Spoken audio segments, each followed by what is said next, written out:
श्री स्वामी समर्थ वैशाली रेसिपीमध्ये आपलं स्वागत आहे। चला तर आज आपण बनवणार आहोत काजू करी। त्यासाठी मी इथे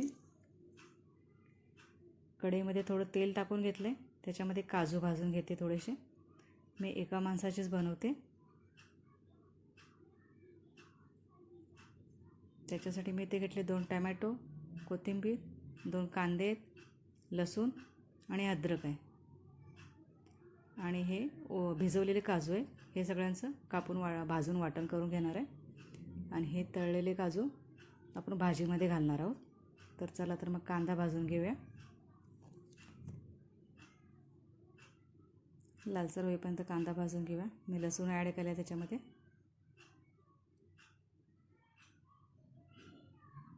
अद्रक घातले,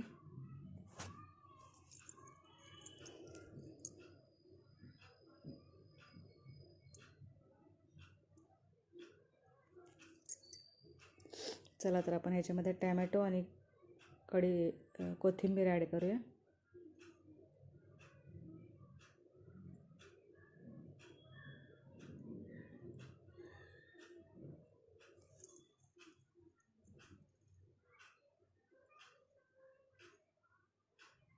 सगळं व्यवस्थित भाजून घेऊया। आता काजू पण त्याच्यामध्येच ॲड करूया। भिजवलेले काजू आहेत, हे पाण्यामध्ये भिजत घातले होते मी 15-20 मिनटं ग्रेव्ही स्मूथ बनण्यासाठी। चला तर मग इथे एक ढक्कन तेल घेतले मी, चमचा, मोठा चमचा आहे हा। इथं वाटलेली मी आता ग्रेव्ही वाटून घेतलेली आहे, ती ग्रेव्ही ॲड करते। कांदा, लसूण आणि अद्रक आणि हे आपण भाजलं होतं ना, काजू वगैरे, त्याची ग्रेव्ही। माझा स्वयंपाक झाला होता, पण माझ्या मुलाला ही करी खायची होती, त्याच्यासाठी परत मला हा डाव घालावा लागला, त्याच्यामुळे झटपट करण्याची तयारी करते।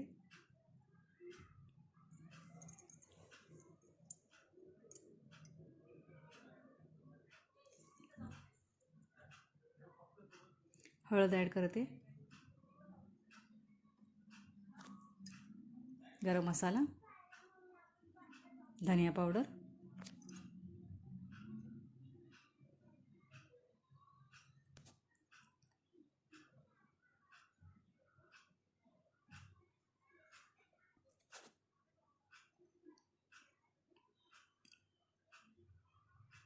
एक चमचाभर चटणी टाकते मी। हा तिखट नाही आहे म्हणून चमचाभर टाकला।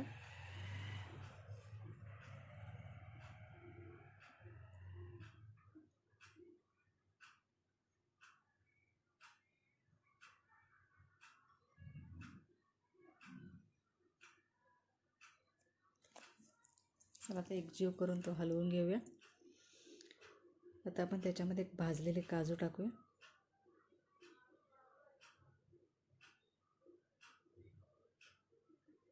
आता हे भाजलेले काजू शिजले पण पाहिजे, त्याच्यासाठी त्याच्यामध्ये आपण गरम केलेलं पाणी घालून घेऊया। नमक ॲड करते। गरम पाणी घातल्याने कसं त्याला तेलही सुटतं जरासं। कोथिंबीर टाकूया।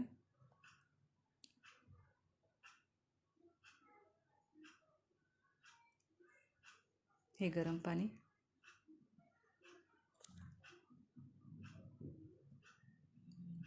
आता एक 10 मिनटं याला असं शिजू देऊया।